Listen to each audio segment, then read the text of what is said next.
I sound really fine. 아무렇지 않은 척 아무도 모르게 조심하는데 또 티가. Dasar manja sekali kamu, ujar Clarista yang geram, namun ia tetap menyuapkan bubur tersebut kepada Kenzo. Anak pintar, pujinya sambil mengelus kepala Kenzo. Namun ajaibnya Kenzo malah tersenyum balik, tak ada tanda kalau ia sedang marah.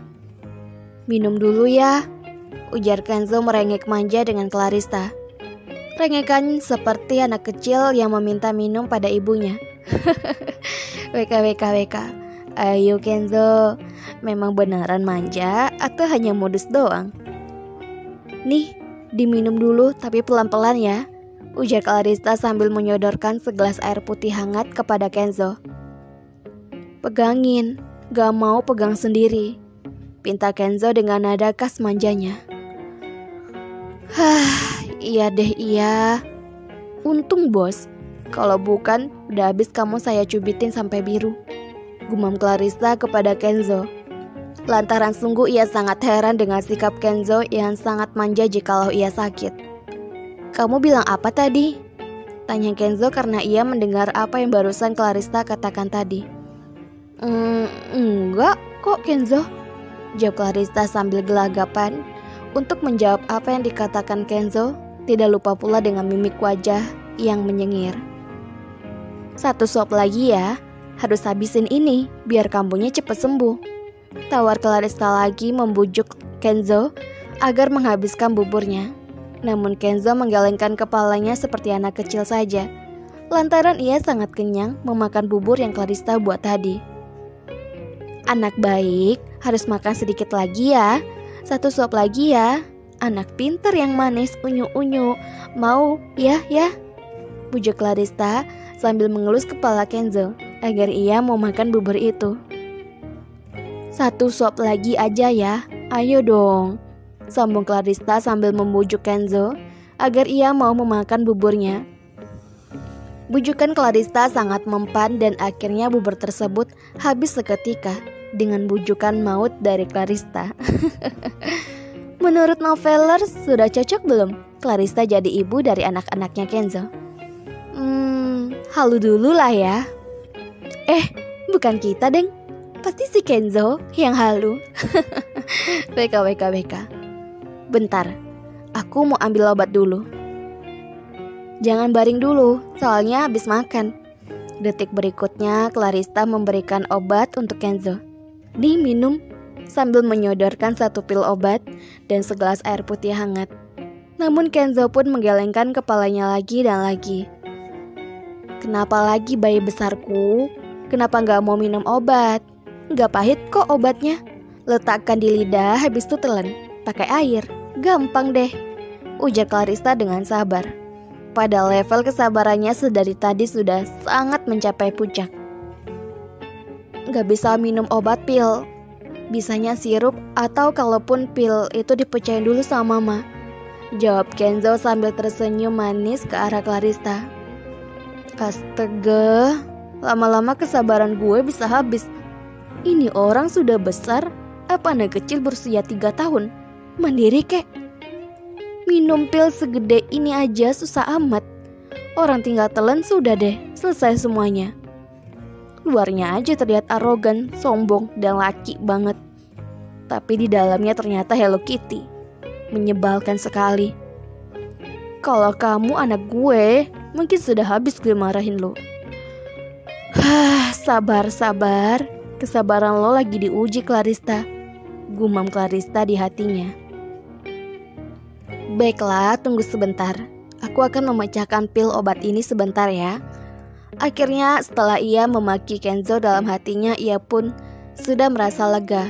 Detik berikutnya Clarista beranjak ke dapur untuk mencari sesuatu yang bisa memecahkan obat pil tersebut.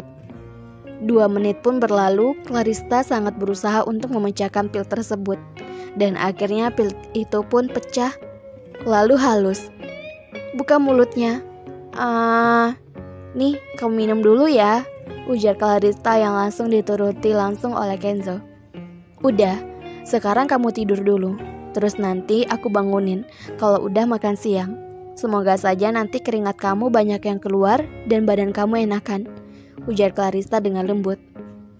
Terus kamu mau kemana? Ninggalin aku sendirian gitu? Tega kamu? Tanya Kenzo kepada Clarissa. Aku mau bersihin apartemen kamu yang berantakan, terus pulang, jawab Clarissa dengan nada seperti biasa. Please, kali ini temenin saya sebentar bisa kan? Jangan pergi. Aku paling tidak suka kalau lagi sakit begini sendirian, rengek Kenzo dengan mata papi esnya itu. Ya udah iya, tapi aku mau beresin apartemen dulu, soalnya berantakan, jawab Clarissa. Saya juga mau bantuin kamu ya. Nggak boleh. Kamu tidur aja di sini, biar kamu cepat sembuh ya. Jangan banyak gerak, oke? Kalau kamu mau, aku ada di sini jadi turuti perintahku. Kamu mengerti, bayi besar? Percuma aja sih Clarissa mengatakan itu. Lagian Kenzo pun menggeleng, seolah tak mau ditinggal Clarissa. Akhirnya ia ingin tidur di sofa ruang TV, agar ia bisa mengawasi Clarissa supaya tak kabur dari apartemennya. Saya tunggu di sofa ruang TV aja ya, nggak apa-apa kan? Tanya Kenzo kepada Clarissa. Baiklah, ayo kalau itu memang keinginan kamu. Tapi ingat, kamu jangan banyak gerak. Ini kesempatan kamu untuk istirahat, ujar Clarissa seraya membantu Kenzo untuk berdiri. Masya Allah, bidadari surgaku. Kamu sangat perhatian dan penuh kasih sayang. Kalau setiap hari kamu ada di sisiku, aku akan menjadi pria yang sangat bahagia di dunia ini. Tidak lama lagi aku akan menjadikanmu istriku dan berduaan selalu bersamamu gadis kecilku, gumamnya di dalam hatinya yang tak pernah berhenti menatap Clarissa dengan senyuman termanisnya. Clarissa, saya bisa sendiri, ujar Kenzo lantaran ia tak ingin dibantu Clarissa untuk berdiri. Ya, jawab Clarissa yang berlalu menuju dapur. Habis ngapain aja dia semalam sampai seberantakan ini, ujar Clarissa sambil memungut sampah-sampah yang berserakan di ruang tamu apartemen Kenzo. Lalu setelah selesai membersihkan semuanya, Clarissa pun beranjak menuju dapur, karena ia sedari tadi sangat risih dengan piring-piring kotor yang menumpuk di wastafel itu. Astaga, banyak juga ya piringnya. Clarissa pun memakai sarung tangan, kemudian memulai untuk membersihkan piring-piring kotor tersebut. Hampir 45 menit menyelesaikan seluruh piring-piring dan menyapu mengepel lantai apartemen Kenzo. Lalu Clarissa pun beranjak mencuci tangan dan lalu menuju ruang TV karena Kenzo yang masih menunggunya. Tidur rupanya. Bandel banget dibilangin. Seharusnya kamu di kamar, bukan di sini nungguin aku, gumam Clarissa yang melihat Kenzo tidur di sofa tersebut. Tak lama kemudian ia pun mengecek kening Kenzo. Namun Clarissa pun terkejut ternyata suhu tubuh Kenzo masih belum turun sedari tadi. Ya ampun, kok panasnya belum turun-turun ya? Apa aku kompres air panas aja ya? Clarissa pun beranjak menuju dapur untuk membuat air panas. Lalu air tersebut digunakan untuk mengompres kening Kenzo. Kalau masih panas, apa sebaiknya gue bawa dia ke dokter?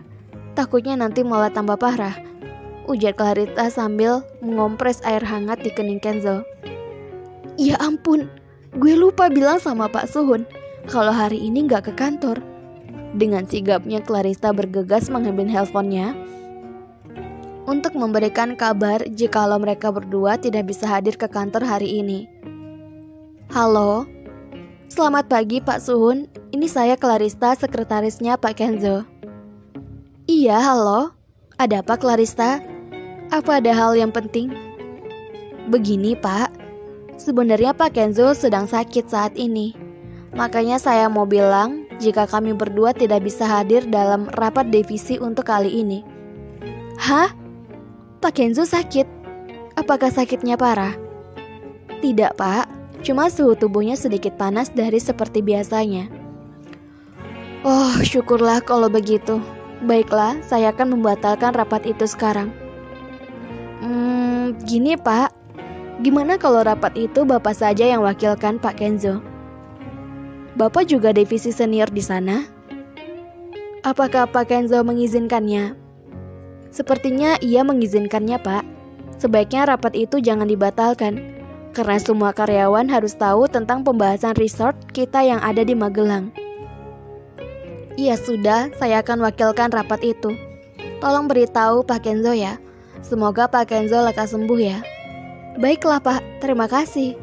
Iya, sama-sama. Setelah selesai menelpon, Clarissa kembali melihat keadaan Kenzo. Apakah demamnya sudah turun atau belum? Syukurlah, gue lega banget. Untungnya demamnya udah turun, ujar Clarissa dengan lega karena ia sangat khawatir dengan keadaan Kenzo. Cepat sembuh bayi besarku yang manja, gumam Clarissa di hadapan Kenzo. Keesokan harinya, setelah pergi berpamitan, Clarissa pun melajukan mobilnya ke apartemen Kenzo. Karena memang sudah seperti biasanya ia harus ke apartemen dulu, barulah ia akan ke kantor bersama dengan bosnya itu. Dan untungnya Kenzo sudah membaik, suhu tubuhnya pun sudah seperti biasanya. Karena itu Kenzo harus bersiap-siap untuk berangkat ke kantor bersama Clarissa. Setelah selesai menyiapkan segalanya, Clarissa dan Kenzo pun bergegas menuju kantor dengan menggunakan mobil Kenzo. Karena mobil Clarissa setiap harinya hanya ditaruh di basement, lantai bawah apartemen Kenzo. Kini mereka sudah berada di ruangan mereka. Lalu Clarissa pun bergegas menuju mejanya, dan ia pun segera menyiapkan berkas-berkas yang digunakan saat rapat nanti siang. Kring, kring, Abang Caka calling. Hey sweetheart, apa kabar? Teriak Caka dari teleponnya. Kenapa baru telepon sekarang sih bang? Apa sesibuk itu abang di sana? Masih ingat rupanya sama adiknya, ujar Clarissa yang kesal di dalam telepon. Namun di dalam hati kecilnya itu ia sangat merindukan abangnya ini. Maaf adikku yang paling manis dan pemarah. Akhir-akhir nih abang sangat begitu sibuk, jawab Caka sambil menghela nafasnya di dalam telepon. Iya makanya cepatlah pulang. Oh iya, aku lupa, apa abang di sana untuk mengurus segala urusan pernikahan abang sama Kak Asyana kan? Tanya Clarissa dari telepon. Lantaran ia sangat ingin tahu, namun sang mama sudah memberitahu jikalau abang Caka ke sana untuk menyiapkan segala persiapan pernikahannya. Kamu bahkan sudah tahu sweetheart. Abang kesini karena sudah akan mendekati hari hak pelaksanaan. Maka dari itu abang ingin membantu Kak Asanamu itu agar ia tak kelelahan, jawab Caka dari telepon. Karena sudah beberapa hari ini ia sama sekali tak menelpon adik kecilnya itu, karena ia sangat sibuk dengan segala urusan yang menyangkut pernikahannya nanti. Hiks, abang jahat ih. Abang janjinya dulu bakal ajak Clarissa buat ngebantuin persiapan pernikahan abang. Tapi nyatanya abang malah diam-diam pergi ke Bali, habis itu ke Korea. Dan Clarissa taunya kalau abang ke Bali itu buat urusan kerja. Tapi abang malah nyiapin pernikahan abang. Hiks, ujar Clarissa sambil menangis di telepon. Ada apa dengan dia? Gumam Kenzo di dalam hati. Karena sedari tadi Kenzo memperhatikan Clarissa, maka dari itu ia sangat heran mengapa Clarissa bisa menangis di telepon itu.